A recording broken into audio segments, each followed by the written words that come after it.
আল্লাহ তাআলা ডাক দে বলে, দুনিয়ার গোলাম, আমি আল্লাহ রব্বুল আলামিন দুনিয়াতে যত মাখলুক সৃষ্টি করছি, যত জিন ইনসান সৃষ্টি করেছি, সমস্ত মাখলুকের জন্য আমি আল্লাহ তাআলা রিজিকের ব্যবস্থা করে দুনিয়াতে পাঠাইছি। শুধু তাই নয়, আমি আল্লাহ তাআলা দুনিয়াতে যতদিন পর্যন্ত থাকবে, বর্তমান ভবিষ্যৎ সর্বদাই আমি আল্লাহ তাআলা ওই বান্দাদের রিজিকের ব্যবস্থা করে রেখেছি। ইমাম কুরতুবী রাহমাতুল্লাহি আলাইহি বলেন, হযরত আবু মুসা আশআরী ও হযরত আবু মালিক আশআরী রাদিয়াল্লাহু তাআলা আনহু, সাহাবীরা সকলেই মিলে ইয়ামান থেকে মদিনায় হিজরত করে রওনা করছেন। রাসূলের সাহাবী আবু মুসা আশআরী, আবু মালিক আশআরী রাদিয়াল্লাহু তাআলা আনহু আরো কিছু সাহাবী নিয়ে ইয়ামান থেকে মদিনায় হিজরত করে রওনা করছেন। রওনা করার সময় আমাদের দুনিয়ার দিকে লক্ষ্য করলে দেখা যায়, আমরা এখান থেকে যদি ঢাকাতে সফর করতে যাই, তাহলে আমাদের বগুড়া থেকে যদি ঢাকা থেকে সফর করতে যাই, মাঝখানে একটা স্টপেজ দেয় কি দেয় না আমরা, কারণ আমাদের সর্বদাই খাবারের ব্যবস্থা হয়, সব জায়গায় খাবার পাওয়া যায়। কিন্তু সেই জামানায় রাসূলের সাহাবীরা যখন ইয়ামান থেকে মদিনায় হিজরত করে যায়, রাস্তার মধ্যে কোনো খাবারের ব্যবস্থা থাকে না। বাড়ি থেকে খাবারগুলো সংগ্রহ করে নিয়ে, সমস্ত কিছু খাবার আসবাবপত্রগুলো নিয়ে মদিনার দিকে রওনা করছেন। মদিনার দিকে রওনা করতে করতে দীর্ঘ সময় যখন পার হয়ে গেছে, সাহাবায়ে কেরামদের খাবারগুলো শেষ হয়ে গেছে। এবার সাহাবারা চিন্তা করলো, আমাদের তো যত কিছু খাবার আসবাবপত্র ছিল, সমস্ত খাবার গুলান ফুরিয়ে গেছে। রাসূলের সাহাবী সকলেই মিলে পরামর্শ শুরু করে দিলেন। সকল সাহাবীরা পরামর্শ করতেছেন, বলতেছে, আমাদের তো এখন কোনো খাবার নাই, এখন আমরা কি করতে পারি? সকল সাহাবীরা পরামর্শ করলেন, করার পরে বলতেছেন, আমরা যেহেতু মদিনায় চলে আসছি, রাসূলের বাড়ির কাছে চলে আসছি, এখান থেকে রাসূলের বাড়ি তো আর বেশি দূর নয়।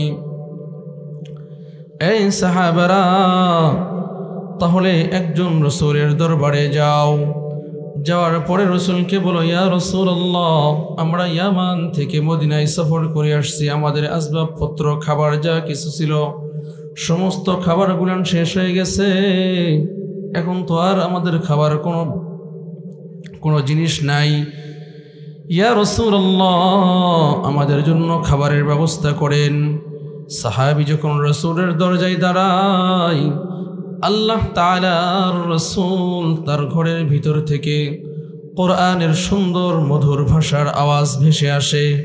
আল্লাহর রাসূল সাল্লাল্লাহু আলাইহি ওয়াসাল্লাম কোরআন তেলাওয়াত করা শুরু করছেন। আল্লাহ রাসূল বলেন, ওয়ামা মিন দাব্বাতিন ফিল আরদি ইল্লা আলাল্লাহি রিজকুহা। আল্লাহর রাসূলের সাহাবী আল্লাহর রাসূলের জবান থেকে এই কোরআনের আয়াত শোনার সাথে সাথে চিন্তা করলেন যে আল্লাহ তাআলা, আল্লাহর রাসূল যে আল্লাহর কোরআনের আয়াত তেলাওয়াত করছে, আমরা তো সাধারণ মানুষ কোরআনের তরজমা বুঝি না, কিন্তু আল্লাহর রাসূলের সাহাবীরা সকলেই তরজমার ব্যাখ্যা বুঝতেন। আল্লাহ তাআলা বলেন, দুনিয়ার সমস্ত মাখলুকের জন্য আমি আল্লাহ তাআলা রিজিকের ব্যবস্থা করে দেই। আল্লাহর রাসূলের সাহাবী এই আয়াত শোনার পরে সাথে সাথে আল্লাহর রাসূলের সাহাবী রাসূলের বাড়িতে আর কোনো খবর না দিয়ে বাড়ির দিকে রওনা করছে। সাহাবীদের দিকে রওনা করছে। সাহাবীদের কাছে জিজ্ঞাসা করে আসার পূর্বে সাহাবী চিন্তা করতেছে, আমরা আশআরী গোত্রের লোকেরা এত খারাপ নয়, এত পাপাচার নয়, এত গুনাহগার নয়।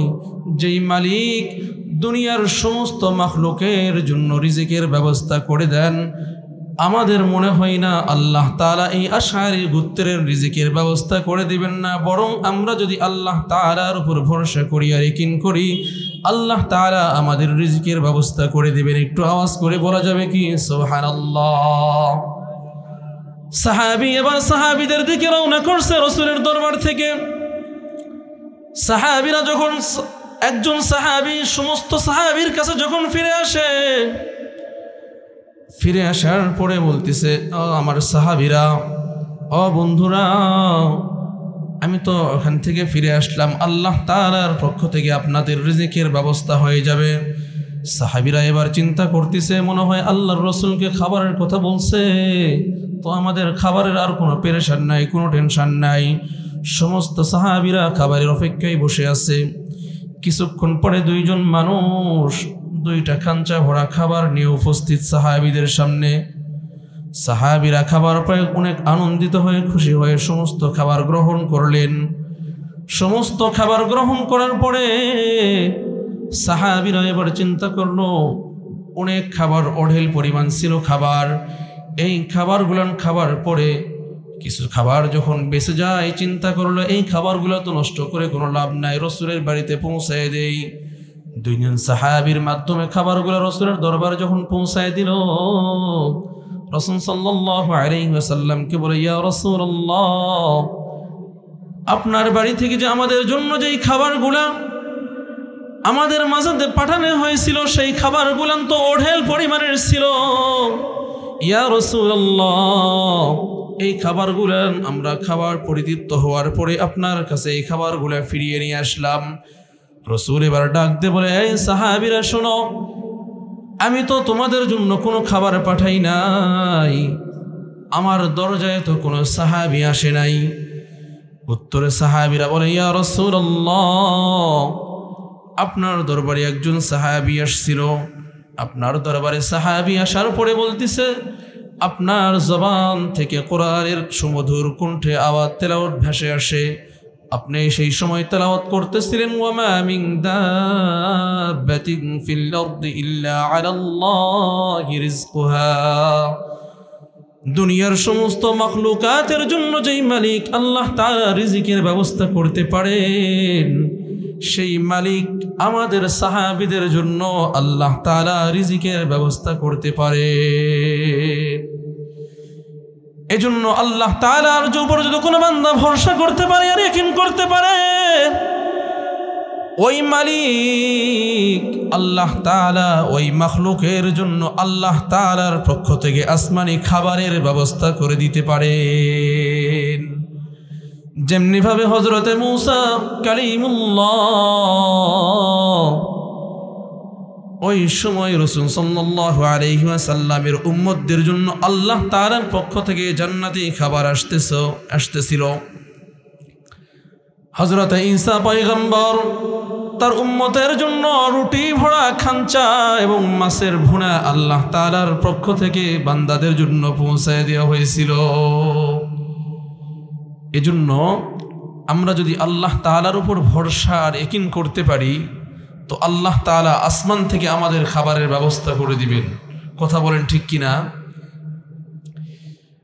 বর্তমান সময় আল্লাহ তাআলা যেই নিজাম, যেই সিস্টেম আমাদেরকে শিখিয়ে দিয়েছেন, যার যেই পরিমাণ মেধা আছে, যার যেই পরিমাণ সম্পদ আছে, মেধা অনুযায়ী তার যোগ্যতা অনুযায়ী চাকরি করে সেই পরিবার সংসার চালায়। আল্লাহ তাআলা যাকে যেই পরিমাণ সম্পদ দিছে, যে যেভাবেই হোক, সে কৃষক হোক আর যে চাকরাজীবী হোক আর যে অন্যের দিন মজুরি কাজ করে, সে সেভাবেই ইনকাম করতেছে। কথা বলেন ঠিক কিনা? এজন্য আল্লাহ তাআলা আমাদেরকেই শুধু নয়, পুরা মাখলুকের রিজিকের ব্যবস্থা যদি করতে পারে, আর আমরা যদি আল্লাহ তাআলার উপর ভরসা আর ইয়াকিন করতে পারি, তাহলে আমাদের খাবারের কত দাম হবে, আমাদের শারীরিক শক্তি কত দাম হবে। কিতাবের মধ্যে এরকম আসছে, হালাল খাবার দ্বারা দিলের মধ্যে নূর পয়দা হয়। হালাল খাবার দ্বারা দিলের মধ্যে নূর পয়দা হয়, ইমানি শক্তি বৃদ্ধি পায়, শারীরিক শক্তি বৃদ্ধি পায়, আমলের মধ্যে জজবা পয়দা হয়। কারণ একটা ঘটনা বুঝলে আপনারা ভালো বুঝবেন।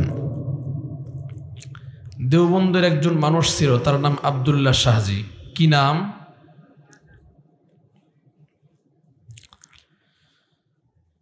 দেওবন্দের একজন আল্লাহ তাআলার বান্দা ছিল। আমরা দুনিয়ার মানুষ তো খাবারের কোনো মূল্যায়ন করি না, হারাম হইলেও ইনকাম করি, হারাম হইলেও ইনকাম করি, হালাল কোনটা হারাম কোনটা এটা পার্থক্য করার সময় আমাদের নাই। কিন্তু হযরত শাহজি আব্দুল্লাহ আল্লাহ তাআলার একজন খাঁটি গোলাম, আমাদের মতো সাধারণ কোনো মানুষ ছিল না, এর থেকেও আরো নিম্ন শ্রেণীর মানুষ ছিল, অনেক দরিদ্র মানুষ ছিল।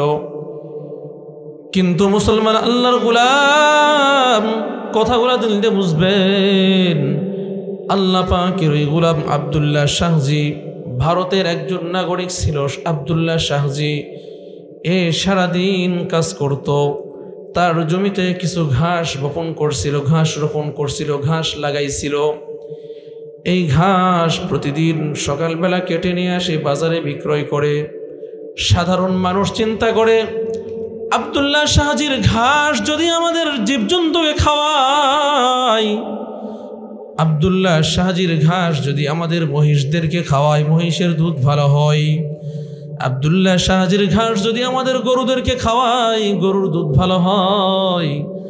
আব্দুল্লাহ শাহজির ঘাস যদি আমাদের গরুদেরকে খাওয়ায়, আমরা আব্দুল্লাহ শাহজির ঘাস যদি আমাদের বাড়িতে ক্রয় করে নিয়ে আসে, ঘরের মধ্যে বরকত হয়। এজন্য এলাকার মানুষ যে আগে পারত আব্দুল্লাহ শাহজির ঘাসগুলা নিয়ে বাসায় ক্রয় করে নিয়ে আসতো। কিন্তু আব্দুল্লাহ শাহজির একটা নীতি ছিল, আব্দুল্লাহ শাহজির ঘাসগুলান প্রতিদিন 6 দিরহাম বা 6 পয়সায় বিক্রি করতেন। কোনোদিন এর দাম 6 পয়সা থেকে 8 পয়সা, কোনোদিন 10 পয়সা বেশি হয় নাই। কারণ আমাদের দুনিয়ার মানুষের দিকে লক্ষ্য করলে বোঝা যায় যে এই জিনিসের যত চাহিদা বাড়ে, আমাদের বাংলাদেশ নয় অন্য দেশেও তত জিনিসের দাম বাড়তি হয় কি হয় না। কিন্তু ভারতের আব্দুল্লাহ শাহজি এত একজন আল্লাহ ভীরু ছিল, এত আল্লাহওয়ালা ছিল, যে আব্দুল্লাহ শাহজির ঘাসগুলা মানুষগুলা ক্রয় করে নিয়ে যাইত, ওই মানুষের গরু অথবা গাভী অথবা মহিষ যদি তাদেরকে খাওয়ানো হইতো, তাদের দুধগুলা বেশি হইতো, তাদের ঘরের মধ্যে বরকত হইতো। আব্দুল্লাহ শাহজির ঘাসগুলা যে আগে পারত সে আগে ক্রয় করে নিয়ে যেত। চাহিদা বেশি হইল, আব্দুল্লাহ শাহজি কখনো দাম বাড়াইতো না। আব্দুল্লাহ শাহজি এমন একজন মানুষ ছিল, মাত্র 6 দিরহাম দিয়ে ঘাসগুলান বিক্রয় করত। 6 দিরহাম দিয়ে বিক্রয় করার পরে আব্দুল্লাহ শাহজির একটা নীতি ছিল, আব্দুল্লাহ শাহজি মাত্র 6 দিরহাম দিয়ে বিক্রি করে এই 6 পয়সা অথবা 6 টাকা দিয়ে 6 পয়সা 3 ভাগে বিভক্ত করতেন। কয় ভাগে বিভক্ত করতেন? এই মুসলমান ইমানদার, কথাগুলা ভালো করে দিল দিয়ে বুঝবেন। আব্দুল্লাহ শাহজি মাত্র 6 পয়সা দিয়ে ঘাসগুলান বিক্রি করতেন। আব্দুল্লাহ শাহজি 6 পয়সা দিয়ে বিক্রি করতে, 6 পয়সা আবার 3 ভাগে বিভক্ত করতেন। 1 নাম্বার 2 পয়সা নিজের জন্য, সংসারের পরিবার পরিজনদের জন্য খরচ করত, আর 2 পয়সা রাখে দিত, আর বাকি 2 পয়সা দিয়ে এতিম গরিব মিসকিন বিধবাদেরকে দান করত। আব্দুল্লাহ শাহজি এত বড় একজন ভালো মানুষ ছিল, সারা বছরে ঘাস বিক্রয় করে 2 পয়সা করে জমা করে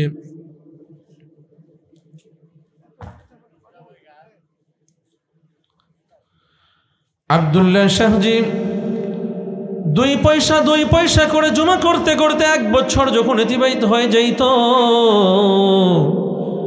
আব্দুল্লাহ শাহজি 6 পয়সা এইভাবে 2 পয়সা করে জমা করতে করতে 1 বছর যখন অতিবাহিত হয়ে যাইত, সেই সময় হযরতে কাসিম নানতবী রহমাতুল্লাহি আলাইহি নাম শুনছেন কিনা জানে নাই। ভারতের সবচেয়ে বড় মাদ্রাসা, এশিয়া মহাদেশের মধ্যে সবচেয়ে বড় মাদ্রাসা দেওবন্দ মাদ্রাসার সাবেক মুহতামিম হযরতে কাসিম নানতবী রহমাতুল্লাহি আলাইহি বলেন, শাহজি আব্দুল্লাহ এমন একজন মানুষ ছিল, সে সারা বছরে 2 পয়সা করে জমা করে সারা বছরে রেখে দিত, মাত্র 6 থেকে 60 টাকা জমা হইতো। হযরতে আব্দুল্লাহ শাহজি এই 7 পয়সা জমা করে দেওবন্দ মাদ্রাসার হযরতে কাসিম নানতবী রহমতুল্লাহি আলাইহিদেরকে দাওয়াত দিতেন, দেওবন্দ মাদ্রাসার উস্তাদদেরকে দাওয়াত দিতেন। হযরতে কাসিম নানতবী রহমতুল্লাহি আলাইহি বলেন, আমরা সারা বছর শাহজি আব্দুল্লাহর বাড়িতে দাওয়াত খাওয়ার জন্য অপেক্ষা করতাম। জিজ্ঞাসা করা হয়, হযরত আপনি শাহজি আব্দুল্লাহর বাড়িতে দাওয়াত খাওয়ার জন্য কেন অপেক্ষা করেন? কাসিম নানতবী রহমতুল্লাহি আলাইহি উত্তরে বলেন, শোনেন আল্লাহর গোলাম। হযরত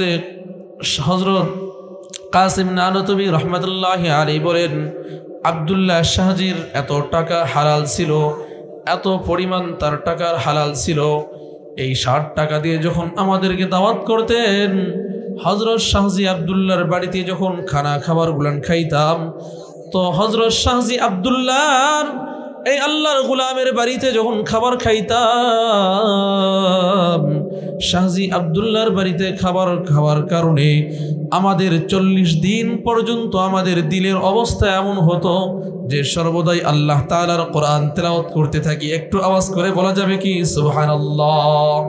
শুধু তাই নয় রে আল্লাহর গোলাম, হালাল রিজিকের মধ্যে এত ফায়দা, এত দাম। হযরতে কাসিম নানতবী রহমতুল্লাহি আলাইহি বলেন, শাহজি আব্দুল্লাহর বাড়িতে যখন খাবার খাইতাম, আমলের মধ্যে জজবা পয়দা হইতো, দিলের মধ্যে নূর পয়দা হইতো, বেশি বেশি কোরআন তেলাওয়াত করতে ভালো লাগতো, বেশি বেশি নামাজ পড়তে ভালো লাগতো, বেশি বেশি আল্লাহর সাথে কথা বলতে ভালো লাগতো। এজন্য মুসলমান, আল্লাহর গোলাম, আমাদের জন্য হালাল রিজিকের বড় দাম, হালাল রিজিকের বড় অভাব আমাদের মধ্যে। যদি কোনো বান্দা আল্লাহ তাআলার গোলাম হালাল রিজিক খাবার খায়, হালাল রিজিকের উপর চলে, তাহলে এইটা লক্ষ্য করে থাকতে হবে যে আমাদের বান্দার হালাল খাবার খাওয়ার কারণে আল্লাহ তাআলা ওই বান্দার আল্লাহ তাআলার সাথে প্রেম ভালোবাসা তৈরি হওয়ার জন্য একটা মাধ্যম। কিন্তু আমরা হালাল তো খাই না, খাইতে চাই না। কেউ হালালের রাস্তা দেখে দিলে, সঠিক পথ দেখায় দিলে, সেই পথ আমরা অনুসরণ করতে চাই না। কেন? হালাল তো আমাদের ভালো লাগে না, হারাম খাইতেই বেশি ভালো লাগে। আমরা হালাল পথে থাকতে চাই না, হারামের দিকে বেশি দৌড়াই। রাসূল সাল্লাল্লাহু আলাইহি ওয়াসাল্লাম এক হাদিসের মধ্যে বলেন, আপনি 10 দিরহাম বা 10,000 টাকা দিয়ে একটা কাপড় ক্রয় করছেন, তো একটা কাপড় ক্রয় করছেন এই 10,000 টাকা দিয়ে, এর মধ্যে যদি একটা টাকা হারাম থাকে, তো এই পোশাক পরে নামাজ হবে না। এই পোশাক দ্বারা কি হবে না? নামাজ হবে না। কারণ হারাম তো আমার সাথে সম্পৃক্ত, হারাম তো আমার সাথে সম্পৃক্ত। হালাল রিজিকের বড় আমাদের অভাব। এজন্য আমাদের সন্তান আমাদের কথা শোনে না, কারণ আমরা হালাল রিজিক খাবার খাই না, হারামের দিকে দৌড়াই। হালাল রিজিক খাইলে আমাদের সন্তান আমাদের কথা শুনবে। হালাল রিজিক খাবার খাইলে, হারাম থেকে বেঁচে থাকলে আমাদের কর্মচারীরা আমাদের অধীনস্থ, আমাদের কাজ করবে, আমাদের কথা শুনবে। যদি কোনো বান্দা আল্লাহর গোলাম হয়ে যায়, আল্লাহ মাখলুকের গোলামি করার জন্য সমস্ত মাখলুক তার জন্য ব্যস্ত হয়ে যায়। হযরতে ইমাম আহমদ ইবনে হাম্বল, ইমাম শাফি রহমতুল্লাহি আলাইহি, নাম শুনছেন? মাযহাবের ইমাম। কত বড় ইমাম ছিলেন! তাদের মধ্যে কত হালাল ছিল, হারাম থেকে তারা কত বেঁচে থাকতেন। তাদের ঈমানি জজবা এত বেশি কেন? তারা কিতাব বেশি পড়ে কেন? তারা আল্লাহর সাথে প্রেম ভালোবাসা করতে চায় কেন? তারা কোরআন পড়তে চায় কেন? হযরত আহমদ ইবনে হাম্বল ইমাম শাফি রহমতুল্লাহি আলাইহির ছাত্র। ইমাম শাফি একদিন চিঠি পাঠাইছেন, আমার বাড়িতে দাওয়াত খাবে না? ইমাম আহমদ ইবনে হাম্বল উত্তরে বলছিলেন, জি ওস্তাদ, আপনার বাড়িতে তো দাওয়াত খাওয়াই যায়। তো একদিন সময় করে আসা যায় না? আমরা যেমন বন্ধু বান্ধবদেরকে বা আমাদের উস্তাদদেরকে দাওয়াত দেই না? দাওয়াত দেই কি দেই না বলেন, কথা বলেন। হযরত ইমাম হাম্বল, ইমাম আহমদ, ইমাম শাফি রহমাতুল্লাহি আলাইহি, ইমাম শাফি রহমাতুল্লাহি আলাইহি ইমাম আহমদ ইবনে হাম্বলের কাছে চিঠি পাঠাইলেন। চিঠি পাঠানোর পরে বলতেছে, হাম্বল, আমার বাড়িতে কি দাওয়াত নেওয়া যায় না? সেও একজন জামানার বড় একজন আলেম। ইমাম শাফি রহমাতুল্লাহি আলাইহি জামানার একজন বড় আলেম। ইমাম শাফি রহমাতুল্লাহি আলাইহি যখন ইমাম আহমদ ইবনে হাম্বলের কাছে চিঠি পাঠাইছেন, ইমাম আহমদ ইবনে হাম্বল রহমাতুল্লাহি আলাইহি চিঠি পাওয়ার উত্তরে বলেন, উস্তাদ জি হ্যাঁ, আপনার বাসায় দাওয়াত নিব। হঠাৎ করে একদিন ইমাম শাফি রহমাতুল্লাহি আলাইহি ইমাম আহমদ ইবনে হাম্বল তার বাড়িতে পৌঁছায় গেছেন। পৌঁছায় যাওয়ার পূর্বে এলাকার মানুষ চিন্তা করলো একজন জামানার বড় আলেম আসতেছে। তাকে স্বাগতম জানানোর জন্য এলাকার বিভিন্ন মানুষ তাকে স্বাগতম অভ্যর্থনা জানায় ইমাম শাফি রহমাতুল্লাহি আলাইহি বাড়িতে নিয়ে গেছেন। ইমাম শাফি যেহেতু ইমাম আহমদ ইবনে হাম্বলকে দাওয়াত করছেন, তার জন্য সুন্দর সুন্দর খাবারের আয়োজন করছে। এই মুসলমান ইমানদার, আপনাদেরকে একটা কথাই বুঝাইতে চাই, হালাল খাইলে কি লাভ? বান্দার ইমানের মধ্যে নূর পয়দা হয়, দিল পরিষ্কার হয়, আল্লাহ তাআলার ইবাদতের মধ্যে মনোযোগী বেড়ে যায়, আল্লাহ তাআলার সাথে আল্লাহ তাআলার দিদার করতে ভালো লাগে, দিনের কাজ করতে ভালো লাগে, নামাজ পড়তে ভালো লাগে। ইমাম আহমদ ইবনে হাম্বল রহমাতুল্লাহি আলাইহি ইমাম শাফি রহমাতুল্লাহি আলাইহির বাড়িতে যখন গেছেন, ইমাম শাফি রহমাতুল্লাহি আলাইহি তার জন্য মেহমানদারির জন্য সুন্দর সুন্দর খাবারের আয়োজন করছে। ইমাম আহমদ ইবনে হাম্বল রহমাতুল্লাহি আলাইহি কে যখন খাবার দেওয়া হয়েছে, এক গামলা তরকারি দেওয়া হয়েছে, এক গামলা খাবার দেওয়া হয়েছে, আর ভাত দেওয়া হয়েছে। ইমাম আহমদ ইবনে হাম্বল রহমাতুল্লাহি আলাইহি বলেন, আমি যখন খাবারটা দেখলাম, আমি এই খাবারের লোভটা আর সামলাইতে পারি নাই। যত পরিমাণ খাবার ছিল, গামলার ভিতরে যত তরকারি ছিল, যত খাবার ছিল, সমস্ত খাবারগুলো আমি খেয়ে ফেলছি। ইমাম শাফি রহমাতুল্লাহি আলাইহির সন্তানেরা রাতের বেলায় বাড়ির দরজায় সুন্দর করে বদনার মধ্যে পানি রেখে দিয়েছে, দরজার মধ্যে পানি রেখে দিয়েছে।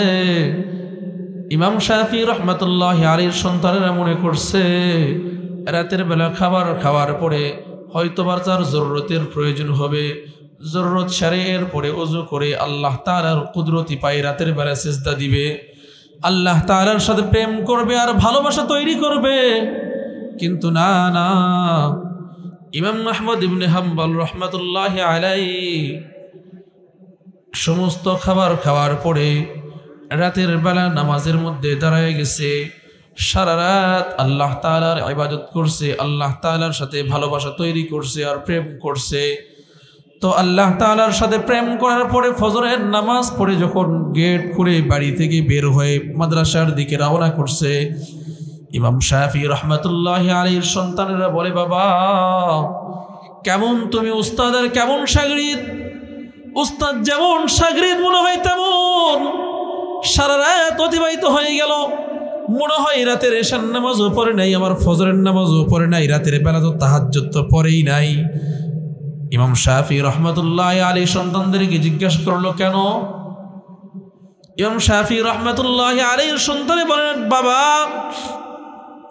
ইমাম আহমদ একজন জামানার বড় আলেম, একজন বড় বুজুর্গ। তো ইমাম আহমদ ইবনে হাম্বল রহমাতুল্লাহি আলাইহি তাকে রাতের বেলায় পানি দিলাম, কিন্তু সে তো সারা রাত ওযু করে নাই, তাহলে মনে হয় রাতের বেলা ঈশার নামাজ আদায় করে নাই, তাহলে মনে হয় রাতের বেলা তাহাজ্জুদের নামাজটাও পড়ে নাই। সারা রাত একজন মানুষ বেশি খাবার খাওয়ার কারণে অবশ্যই তো শরীরের মধ্যে ক্লান্তি এসে যায়। তাহলে বলেন তো, আমরা যদি পেট ভরে খাবার খাই আমাদের শরীরে ক্লান্তি আসে কি আসে না? সাধারণত ঘুম ধরে যায়।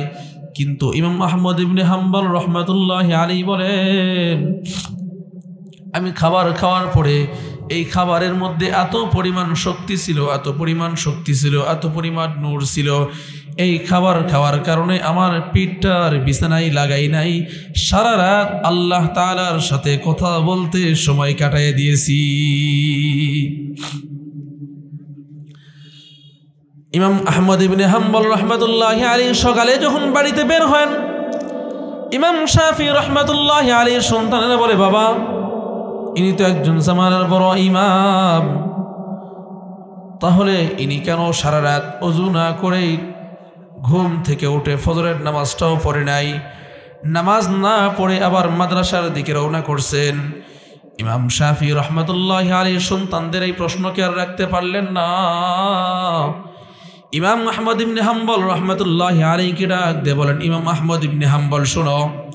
ইমাম শাফি রহমাতুল্লাহি আলাইহি যখন ডাক দিলেন, ইমাম আহমদ ইবনে হাম্বল রহমাতুল্লাহি আলাইহি বলেন, ওস্তাদজি আমি যখন আপনার বাসায় আসলাম, আপনি যখন আমার সামনে মেহমানদারির জন্য খাবারের ব্যবস্থা করছেন, আমি যখন খাবার সামনে আমি দেখতে পাইছি, খাবারের মধ্যে এত পরিমাণ নূর ছিল, এত পরিমাণ রহমত আর বরকত ছিল, আমি খানার মধ্যে দেখতে পাইতেছি স্বয়ং আল্লাহ পাকের আসমান থেকে আল্লাহ পাকের নূর এসে মনে হয় খাবারের মধ্যে চমকাইতেছে।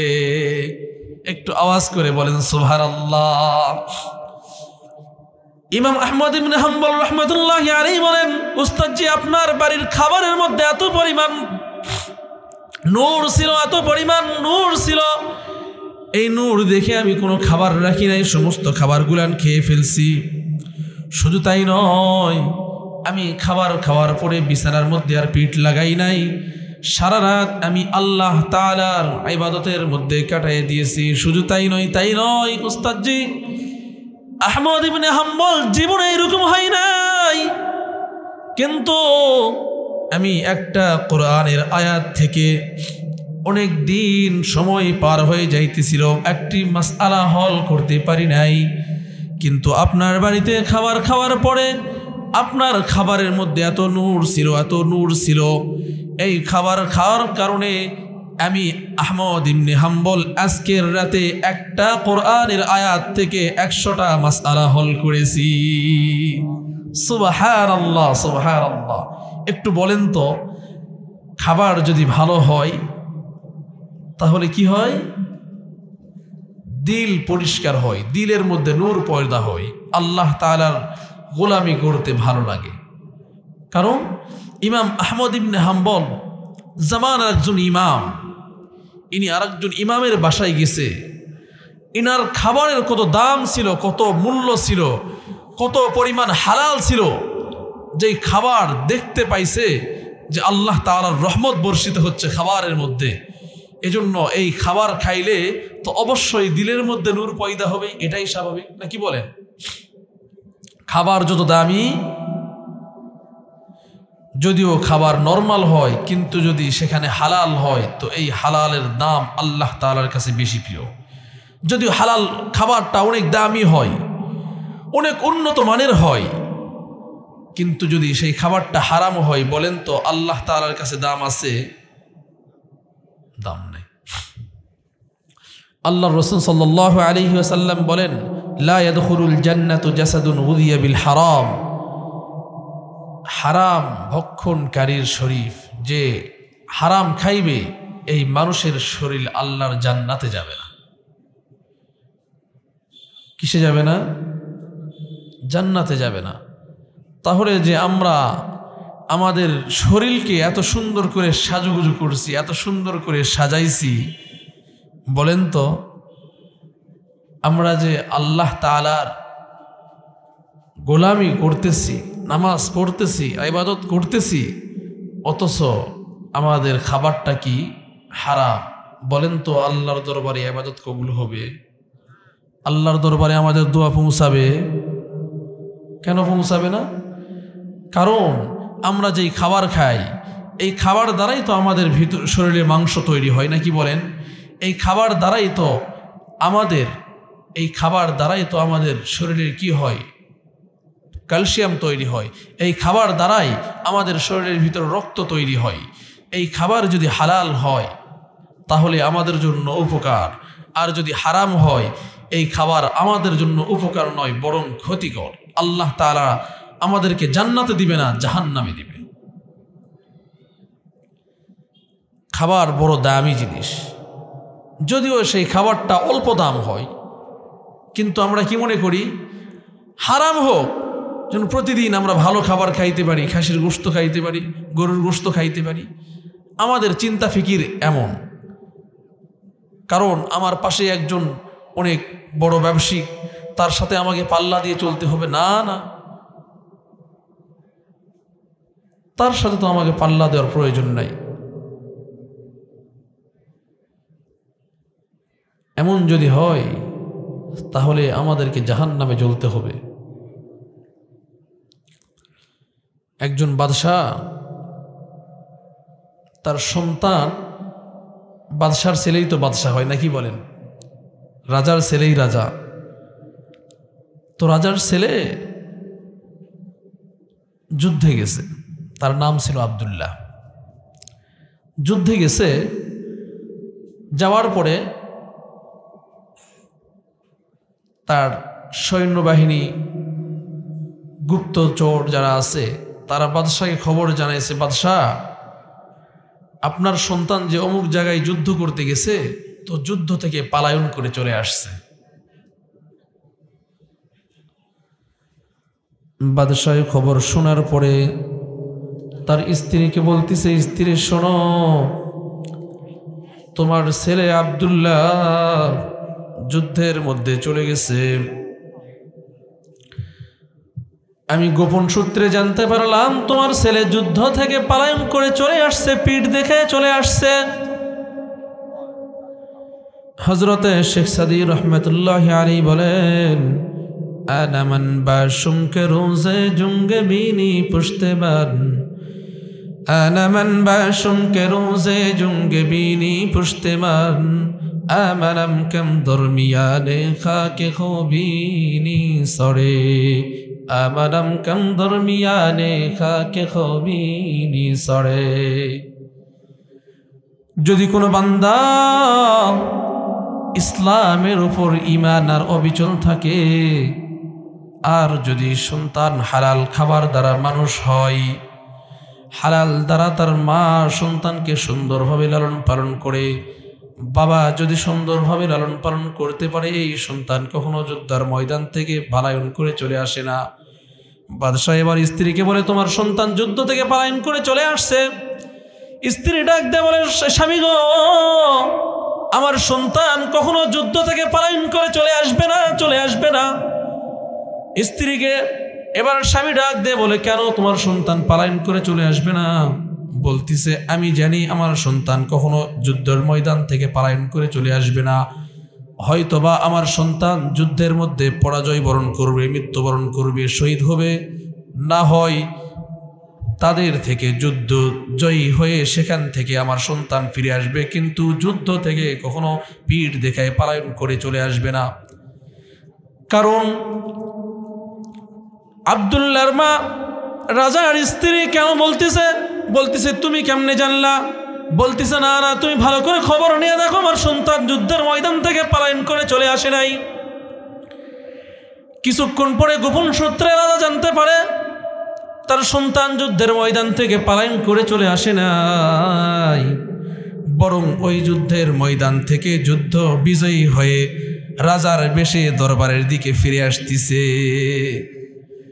এবার রাজা তার স্ত্রীকে বলে, তুমি কেমনে জানলা? তুমি কেমনে জানলা?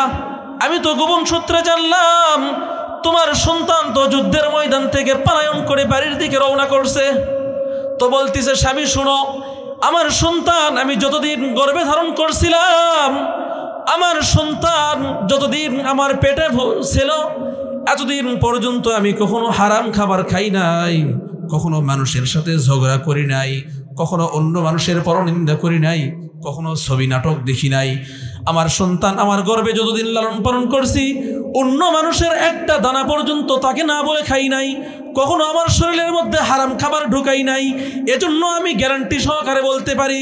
আল্লাহ তাআলাও বলেন, ইয়া আইয়ুহাল্লাযীনা আমানু কুলু মিন তাইয়্যিবাতি মা রাযাকনাকুম ওয়াশকুরু লিল্লাহি ইন কুনতুম ইয়্যাহু তা'বুদুন। আল্লাহ তাআলা ডাক দে বলে, হে ঈমানদাররা, ও আমার গোলাম, কথাগুলো দিল দিয়ে বুঝবেন।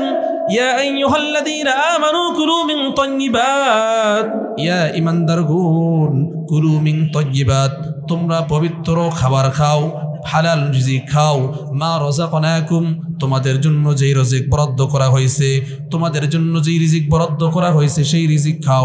ওয়াশকুরু লিল্লাহ, এবং ওই মালিকের শুকরিয়া আদায় করো, যেই মালিক তোমাকে রিজিক দান করছে, যেই মালিক তোমাকে হায়াতে বেঁচে রাখছে, ওই মালিকের শুকরিয়া আদায় করো। আল্লাহ তাআলা বলেন, ইন কুনতুম ইয়্যাহু তা'বুদুন, যদি তোমরা ওই আল্লাহ পাকের ইবাদত করো আর গোলামি করো। এবার রাজার স্ত্রী বলে, আমার সন্তান যখন আমার পেটে আমি ধরছিলাম, সেই সময় থেকে নিয়ে সন্তান ভূমিষ্ঠ হওয়ার পূর্ব মুহূর্ত পর্যন্ত আমি কোনো মানুষের খাবার খাই নাই, কোনো মানুষের খাবার না বলে খাই নাই। এই জন্য আমার সন্তান, আমি এটা গ্যারান্টি সহকারে বলতে পারি, আমার সন্তানের মধ্যে কোনো হারাম খাবার যায় নাই। এজন্য আমার সন্তান কখনো যুদ্ধের ময়দান থেকে পিঠ দেখায় পলায়ন করে আসতে পারে না। আল্লাহ তাআলা অন্য জায়গায় বলেন, এই ঈমানদাররা শোনো, এখানে তো আল্লাহ তাআলা বলেন, ইয়া আইয়ুহাল্লাযীনা আমানু কুলু মিন তাইয়্যিবাত, হে ঈমানদারগণ, তোমরা হালাল রিজিক খাও, হালাল খাবার খাও। অন্য জায়গায় বলেন, ইয়া আইয়ুহান নাসু কুলু মিম্মা ফিল আরদি হালালা। এখানে আল্লাহ তাআলা কোনো ঈমানদারদেরকে ডাক দিয়ে বলে নাই, কোনো কাফেরদের ডাক দিয়ে বলে নাই, কোনো মুশরিকদেরকে ডাক দিয়ে বলে নাই, কোনো ফেরাউন, কোনো নমরুদের গোষ্ঠীদেরকে ডাক দিয়ে বলে নাই। পুরা মাখলুক, আল্লাহ তাআলা যত মানুষকে সৃষ্টি করেছেন সমস্ত মাখলুককে ডাক দিয়ে বলেন, ইয়া আইয়ুহান নাস, হে মানুষ সকল, কুলু মিন তাইয়্যিবাত, ইয়া আইয়ুহান নাস কুলু মিম্মা ফিল আরদি হালালান তাইয়্যিবা, এই মানুষ, তোমাদের মধ্যে জমিনের মধ্যে যেই খাবার তোমাদের জন্য বরাদ্দ করা হয়েছে এটা হালাল খাও। তোমাদের জন্য যেই জমিনটা বরাদ্দ হয়েছে সেখান থেকে হালাল রিজিক অন্বেষণ করো। আল্লাহ তাআলা অন্য জায়গায় ডাক দিয়ে বলেন, এখানে তো আল্লাহ তাআলা একবার ঈমানদারকে ডাক দিয়ে বলছেন। দুই নাম্বার আল্লাহ তাআলা কোনো ঈমানদারদেরকে ডাক দিয়ে বলে নাই, কোনো কাফেরদেরকে ডাক দিয়ে বলে নাই। আল্লাহ তাআলা স্বয়ং ডাইরেক্ট মানুষদেরকে বলছে, এই মানুষ সকল, কুলু মিম্মা ফিল আরদ, তোমরা জমিন থেকে খাবার খাও, হালালান তাইয়্যিবা, পবিত্র খাবার, যেই খাবার খাইলে তোমাদের দিল পরিষ্কার হবে, ঈমান পরিষ্কার হবে। আল্লাহ তাআলা অন্য জায়গায় আল্লাহ তাআলা বলছেন, ইয়া আইয়ুহার রাসূলু কুলু মিম্মা ফিল আরদ, ইয়া আইয়ুহান নাসু কুলু মিনাত তাইয়্যিবাতি ওয়া'মালু সালিহা ইন্নী বিমা তা'মালুনা আলীম।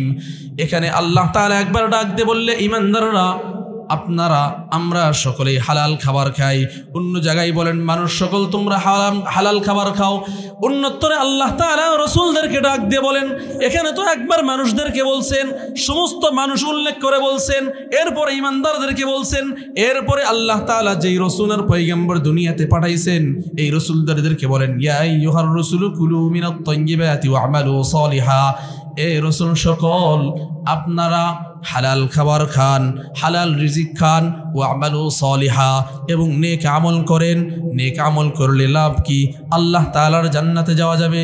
নেক আমল না করলে আল্লাহর জাহান্নামে যাওয়া যাবে। আল্লাহ তাআলা অন্য জায়গায় আল্লাহ তাআলার নিয়ামতের কথা যদি বলি তাহলে তো সারাদিন ওয়াজ করে শেষ করা যাবে না। একটা কথাই, আমরা যদি কোনো মানুষ, যদি আমাদের সন্তান আমাদের স্ত্রীর পেটে আসার পরেও যদি আমাদের সন্তান আমার স্ত্রীদেরকে হারাম খাবার না খাওয়াই, তাহলে আমাদের সন্তান কখনো উন্নতরে চলে যাবে না, নষ্ট হবে না। পক্ষান্তরে আমাদের সন্তান আমার স্ত্রীদেরকে যদি হারাম দ্বারা গঠন করি তাহলে আমার সন্তান আমার কথা মতো চলবে আর আল্লাহর গোলামি করবে। আওয়াজ করে বলেন ঠিক কিনা?